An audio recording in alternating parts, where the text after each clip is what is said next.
Well, welcome back to Raw Vision. We've got a little special treat here. We've got the great Brett Deledio who celebrates his 150th game for our mighty club this week. Bretty, what a great effort. I was here when you first got down here and, mate, it's gone pretty quickly, do you reckon? Yeah, you're not wrong, Matty. I remember my first couple of training sessions down here, enjoying myself, getting to run out with yourself and Nato Brown, Kane Johnson and a few other boys. You know, it's gone bloody quick, to be honest. It's a bit surreal, but it'd be nice to have a win, because I haven't won one in any of my milestone games so far, so it'd be nice to get one on the board. Oh, it certainly would, mate. Always good to win in a milestone. Now, 150 games means that you get life membership to the Richmond Footy Club. That must mean a little bit to you. Yeah, absolutely. It's something that it probably doesn't mean a whole lot now, but I'm sure it will in the future. Something I'll be very proud of, and very grateful for the opportunity to play in the Great Sash. Yeah, like I said, it's probably something that I'll remember a bit more when I'm older. But terrific. Yeah, I'm wrapped. Just means you get free tickets to Tigers games, mate, for the rest of your life, and maybe some grand finals tickets. Now, the youngest player in the history of the club, I think you beat the great Matty Knights, who started as a 17-year-old as well. That means you've been pretty durable. You haven't really had many injuries along the way, mate. You've been really good with that side of things. Yeah, I've been lucky with injuries. I've only missed the 4 games, 3 with a broken hand and 1 with a knee. So I've been very lucky. Touch wood. So hopefully I can keep it going, Matty, and play another 150 of 154 again for the next lot. So well, you'll be on target, mate. 300. That'll put you in really select company. Now, tell us a highlight over the years. What's something that really sticks out about your 150 games? Well, it's probably not one of the games. I remember my first season with Plough on the training track. He used to do this thing where we just kick it up and you try and take big marks. And I was lucky enough to get a good ride on your loaf. So I took a big hang on you. Yeah, in my first pre-season, I remember looking at you after it and just sort of shrugged my shoulder and said, "We expect a bit more of that, old fella." But you don't remember that? No, funnily enough, I can't remember that at all. Brett, is that actually true? Yeah, absolutely, 100%. Are you serious? Nah. No, I don't think anyone's ever taken a hang on me. Now, your first year, mate, you got the Rising Star. What was it called back then? Norwich or NAB Rising Star? NAB Rising Star. Who were some of the guys in your first year that you competed with for that NAB Rising Star? I think Ryan Griffin finished second. Cole Sylvia, Brock McLean was in there as well. Nathan Ablett, I think, got a nomination late in the year. And a few of those boys, I mean, most of them are stars now, mate. They're flying for their respective clubs. Yeah, it's always good to look back at the guys you start with. I reckon you'd be nearly the first, or would be the first, to 150 games. How would you assess this year, mate? You've had another solid year, outstanding year at half-back. How would you assess it?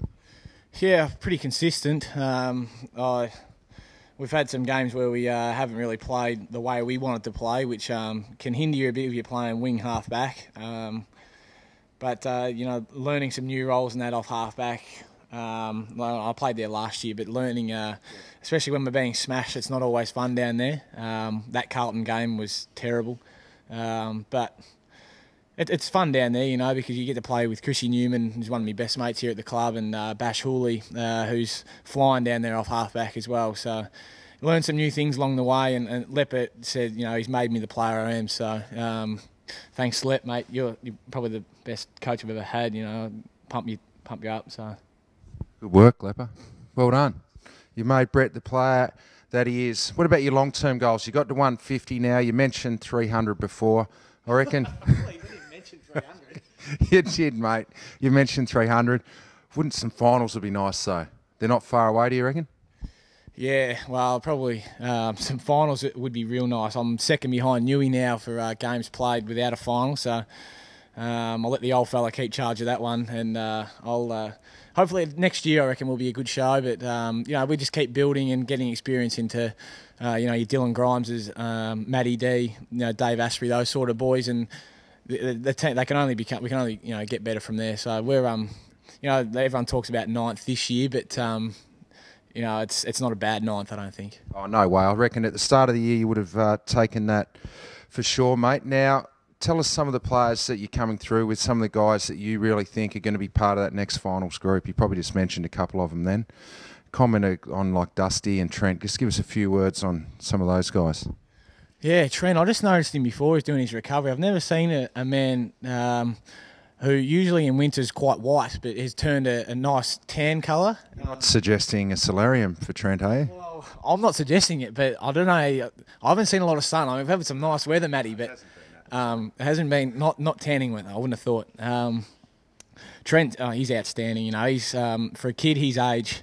He's a couple of years younger than me, but his leadership is fantastic. His attack on the footy, balance, poise, you name it, he's got it. Dustin Martin, off half back, it's good back there because you get to watch him do his things, and the boy's got some tricks. There's no doubt about that. What about the touch of Ronaldo on the weekend? How good was that? He's got the similar sort of hairdo to Ronaldo too. But you know, Dustin's quietly spoken kid that's got plenty of good arrogance on the field, so to speak. Tyrone Vickery's another one who's he's shown heaps this year, just clunks him. And I won't pump up Jack, but you know he's okay. Yeah, Jack's Jack. We'll leave that. We'll leave Jack alone. Now, for people out there who don't realise, whenever you reach a milestone at a footy club, you come into an auditorium a lot like this one, and they always put on a highlights video for you, and it's great. You get to see all the good stuff that you've done in your time at Richmond. Bretty, no doubt you had one of those today after training? Yeah, well, I got a real good one today, Matt. The Dimmer said a couple of nice things about me, how my defensive game's really picked up and that, and I thought, you know, the beauty, this is finally a bit of lids time. Put it on. That's all me bloopers from this year, the ones that I've gone to kick it off the ground and completely missed it, and I was pretty flat after that. The worst training session I've had. So thanks, Dimmer. Well done. Well, I think the culprit was Dimmer, and I think Wayne Campbell had something to do with it. I reckon they'll play some highlights before the game, mate. Maybe in the meeting then, or your last training session.